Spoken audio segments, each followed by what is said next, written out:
यश, तू शांत हो आधी. ये बस, बसून पाणी पी.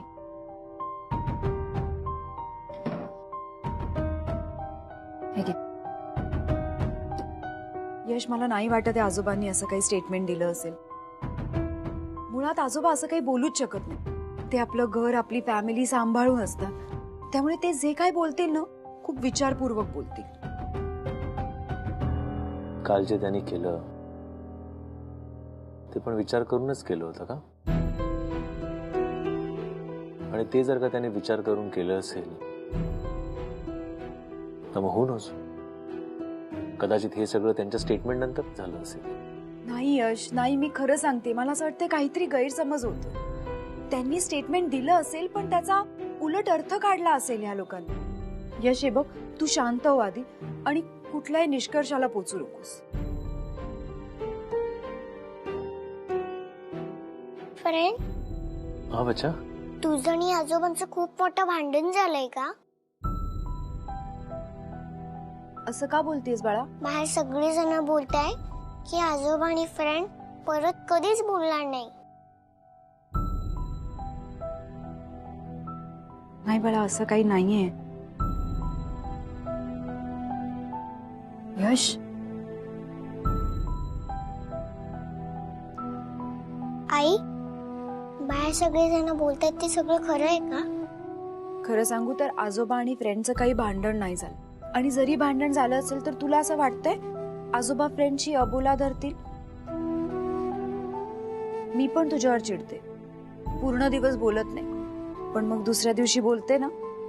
तसंच आहे बाळा. आजोबा आणि फ्रेंड मध्ये जरी भांडण झालं असेल ना, तरी त्या दोघांमध्ये नक्की बट्टी होईल. नेहा, नेहा, नेहा, नेहा, अगं बोलला का तू यश आजोबांशी? तू म्हणाली होतीस ना की उद्या सकाळी बोलणार म्हणून. हो बहिणी, मी म्हणाले होते, पण सकाळी हे सगळं घडलं म्हणून राहिलं. म्हणजे मग नाही बोलणार आता? अगं कसली वाट बघतोय, त्याला बोलायला सांग ना. वहिनी हळू, आणि तो बोलेल लवकर. तू टेन्शन नको घेऊ. मी आलेच. नेहा, नेहा, आधी तू इकडे ये बरं. नेहा, अगं गोष्टी फार चिघळल्या आहेत.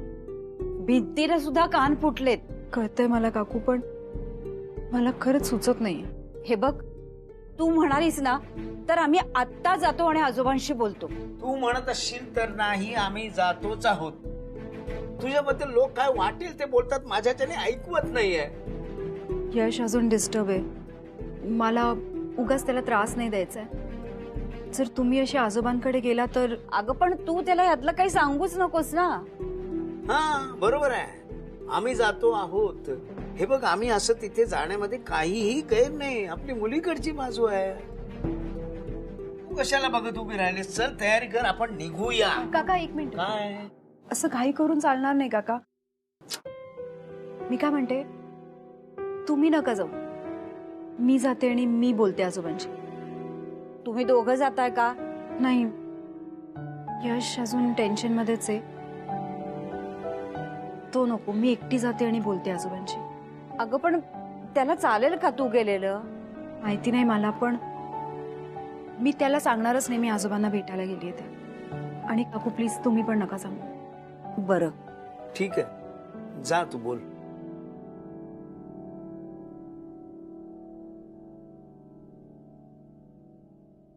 आई, कुठे निघालीस?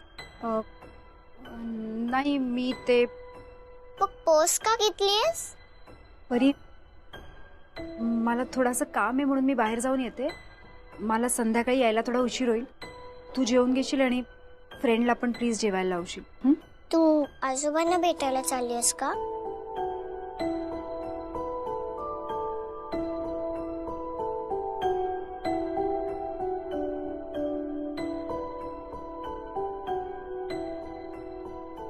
मी तुला दिलेलं प्रॉमिस पूर्ण करायला जाते परी. एकटीच जाणार आहेस? फ्रेंडला घेऊन नाही जाणार आहेस? नाही, मी एकटीच जाणार आहे. नाहीतर तो मलाही जाऊ देणार नाही. आई, काय बोलत म्हणत होतीस? मी एकटीच जाणार आहे, पण हे फ्रेंडला सांगायचं नाही. नाही बोलणार तरी तू एकटी नको जाऊस. परी बाळा, मी तुला आत्ताच सांगितलं ना, फ्रेंडला सांगायचं नाहीये, त्यामुळे मला एकटीलाच जावं लागेल. पण मी कुठे म्हणाली की तू फ्रेंडला घेऊन जा? मग? मी सांगते आई की मी पण येते तुझ्यासोबत. नको परी, तू अशी. आई प्लीज ना, मला पण भेटायचंय आजोबांना. मला त्यांच्याशी बोलायचंय. आता नको परी, प्लीज. का? आता ते फ्रेंडवर चिडलेत म्हणून? प्लीज ने नाही मला. मी बोलते ना आजोबांशी. आजोबा माझं नक्की ऐकतील. अशीच येशील? सॉरी मी. नाही नाही, मी येतच होते तुझ्याशी बोलायला. मी आणि परी जरा माझ्या मैत्रिणीकडे जातोय. यायला थोडा उशीर होईल. असं अचानक? अचानकच ठरलं. आम्ही येईपर्यंत घराच्या बाहेर पडायचं नाही. तू हरवला तर आम्हाला शोधत बसावं लागेल. ओके. Bye friend. बाय बच्चा. चल परी.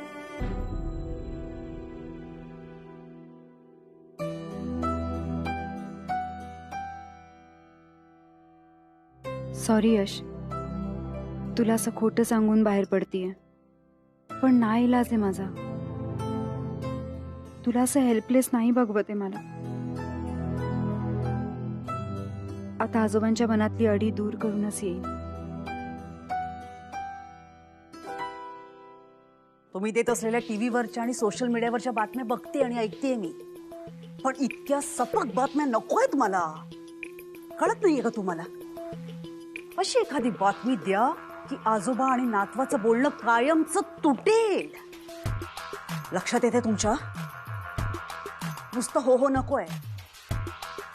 आणि एक, चौधरींचं नाव फार यायला नकोय, पण त्या नेहावर मात्र जोरदार ब्लेम गेम करा. तिच्या गत आयुष्याचं ना खेळणं करून टाका, खेळणं. यशची ताकद आहे ना ती, मग ती ताकद कायमची संपवा. Make it quick.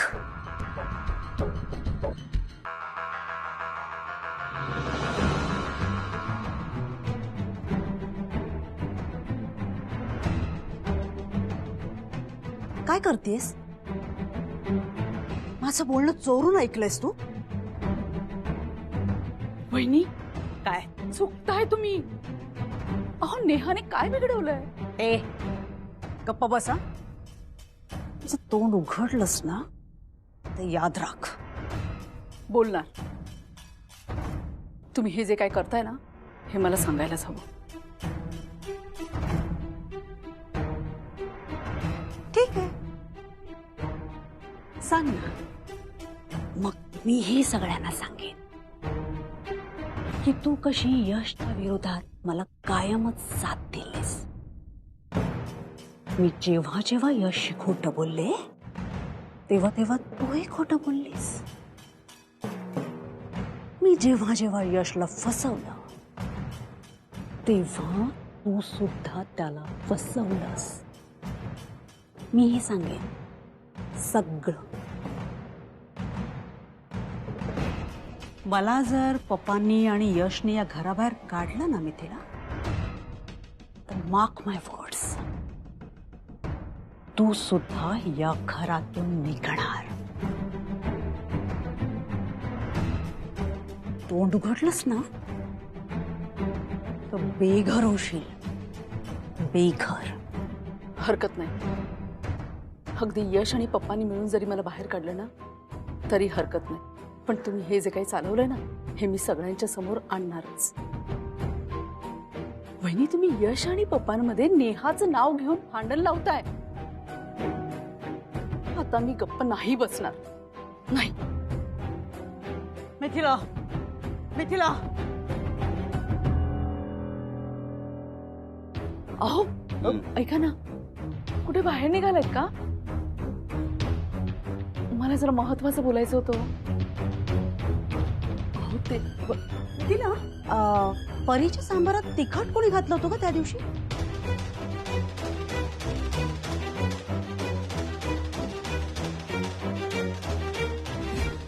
हे परीसाठी सांबार बनते. ओ वंडरफुल. तिखट घाल. हा हाल.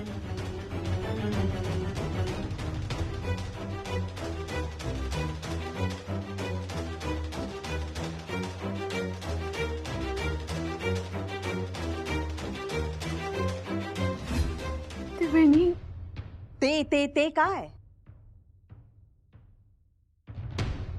बोल ना, काय झालंय? त्याचं आत्ता काय आहे? एरवी जे केलं असतं तेच करायचंय. हे परीच्या सांबारात तिखट घालणाऱ्याला या घरातून कायमचं हकलायचं. राईट मिथिला? अरे एवढीशी लहान मुलगी आहे ती, तिच्या सांबारात एवढं तिखट कुणी घालतं का? तुम्हाला तर मोठे बाबा आणि मोठी आई म्हणते ती. मी खरं सांगते, मला आणि सत्यजितला जर ती असं म्हणत असती आणि जर तिच्या बाबतीत असं झालं असतं ना, त्या क्षणाला त्या माणसाला घरातून हकलून दिलं असतं. मला तर अशी व्यक्ती माझ्या डोळ्यासमोरही नको असते. म्हणजे कुणाच्याच, ना माझ्या, ना पप्पांच्या, ना तुझ्या. हे सगळं इथे येऊन काय सांगतेस आणि तू? सांगत नाहीये, मी तुला विचारते की माझ्या जागी तू असतास तर तू हेच केलं असतंस ना? हे त्याच दिवशी केलं असतं, आज नाही. ज्या दिवशी हे सगळं घडलं ना, तेव्हाच केलं असतं हे सगळं. Right, but better late than never. Mithila, आठवलंय का तुला आतापर्यंत तरी? म्हणजे त्या दिवशी किचन मध्ये कोण होतं आपल्या? सदा होता, जयदेव होता की अजून कोणी? क्रिस्टोफर. ओ क्रिस्टोफर. Really? ठीक आहे, आता त्यालाच विचारते त्या दिवशी नेमकं काय झालं होतं. पण बरं झालं तू मला त्याचं नाव सांगितलंस. थँक्स.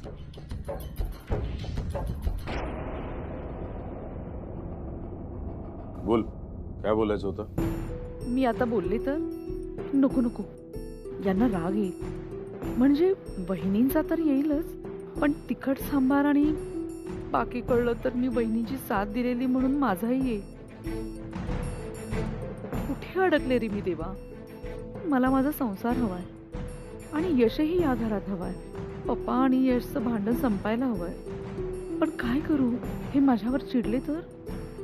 मिथिला, हा, काय झालं? काय बोलायचं होतं? हे प्रकरण खूपच चिघळत चाललंय हो. तुम्ही यशशी बोला ना, नाहीतर मग पप्पांशी बोला. हं?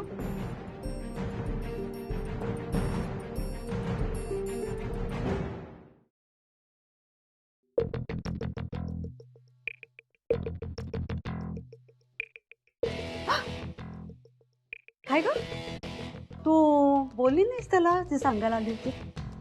काय झालं? बहिणी, हे सगळं का करताय हो तुम्ही? का?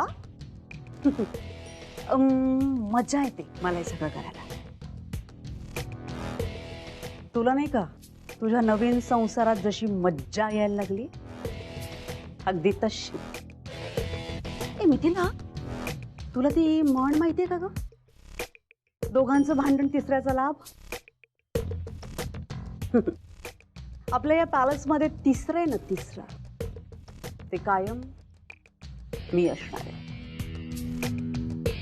हा, पण आता ते दोघे यश आणि पप्पा आहेत का तू आणि विश्वजित, हे तू ठरवायचं.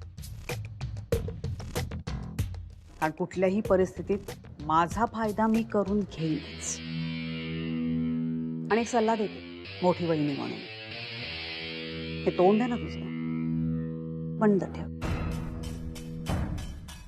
काय मिथिला, आत्ता आता कुठे तुझ्या संसाराला सुरुवात झाली आहे. हा, आनंदात आहे, सुखात आहेस. नवरा किंमत द्यायला लागलाय तुला इतक्या वर्षांनी. कर ना ते एन्जॉय. कारण मी जर विश्वजितला तुझ्या कारनाम्यांबद्दल सांगितलं ना मी तिला, तर तो तुझं तोंडही बघणार नाही. किंवा घटस्फोट देईल किंवा खून करून टाकेल तुझा. आणि यापैकी काही घडलं ना तरी रस्त्यावरच येशील तू. बघ, विचार कर, रस्त्यावर यायचंय की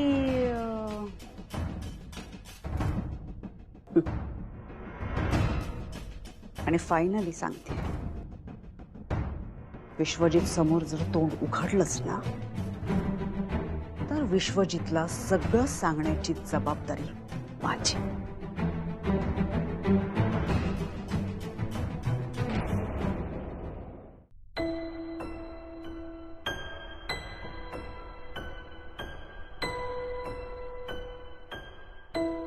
आजोबा,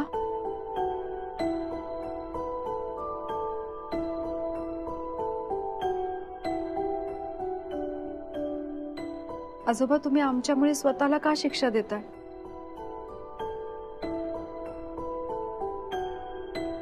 आजोबा,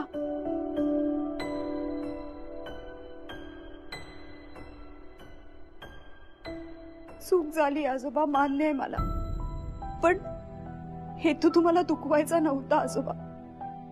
जे झालंय त्याबद्दल आजही अपराधी वाटतंय. माझ्या मुलीला मी सगळ्यांसमोर मुलगी म्हणू शकत नव्हते, याचा खूप त्रास होत होता मला आजोबा. मला माझीच लाज वाटत होती आजोबा, खूप गिल्ट येत होतं. आणि तुम्ही समोर आल्यावर तर ते गिल्ट वाढत होतं आजोबा. आपल्या लेकीबद्दल आपल्याला खोटं बोलावं लागतंय. ज्यांनी आपल्याला लेक मानलंय, आपल्याला सून म्हणून स्वीकारलंय, त्याच्याशी खोटं बोलावं लागतंय. आणि तुम्ही समोर आल्यावर तर हे गिल्ट खूप जास्त वाढत होतं. हे सगळं नको वाटत होतं आजोबा. पण माझ्या भावना खऱ्या होत्या आजोबा. तुमच्याबद्दल वाटणारी काळजी आणि तुम्ही समोर आल्यावर वाटणारं गिल्ट, हे दोन्ही खरं होतं आजोबा. आपल्याच मुलीला मी सगळ्यांसमोर मुलगी म्हणू शकत नाही, ह्याचा त्रास एका आईला किती होतं हे मी तुम्हाला नाही सांगू शकत आहे. पण आजोबा, माझा नाईलाज होता. तुम्हाला असं वाटत असेल ना की इथे मी माझी बाजू मांडायला आलीये, मी मी मी माझ्याबद्दल तुम्हाला सांगायला आलीये, तर तसं नाही आजोबा. मला माहितीये मी जे काय केलंय ना त्या चुकीला माफी नाहीये. पण इथे प्रश्न माझा नाहीये, इथे प्रश्न तुमचा आणि यशचा आहे आजोबा. मी इथे तुमच्या आणि यशसाठी आली. मला माहितीये जे माझं आणि परीचं नातं आहे ना, तेच नातं तुमचं आणि यशचं आहे आजोबा. लहान तोंडी मोठा घास आजोबा, पण तुम्हीच हे सांगितलं होतं ना की एका आईच्या आणि मुलाच्या नात्याला देव पण आसुसलेला असतो. पण माझ्यामुळे जर हे नातं तुटणार असेल तर हे पाप मला नाही करायचं आजोबा. मला माहिती आजोबा, बाहेर जे काय ऐकायला येतंय, जे काय न्यूज मध्ये येतंय, तसं तुम्ही काही बोललेलं नाही आहात. यश पण काही बोललेला नाहीये. पण तरी तुमच्यामध्ये आणि यश मध्ये आलेला दुरावा हा नेहा कामतमुळे आहे, हे मात्र सत्य आहे. तुम्हाला झालेला त्रास मला नकोय. तुमच्या आणि यश मध्ये आलेला दुरावा मला नकोय आजोबा.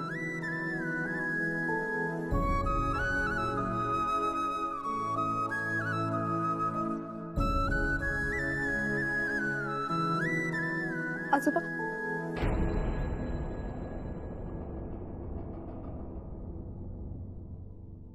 परी,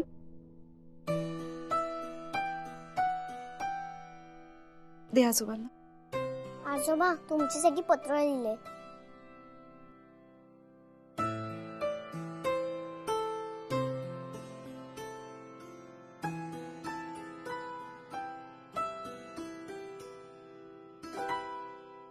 आजोबा, एकदा माझं आणि पिकोचू दादाचं भांडण झालेलं, तेव्हा तुम्हीच आम्हाला समजवलेलं, आमची बट्टी करून दिलेली. तुम्ही त्याला गुड बॉय म्हणालेलात आणि मला गुड गर्ल. तुम्ही सुद्धा गुड बॉय आहात ना?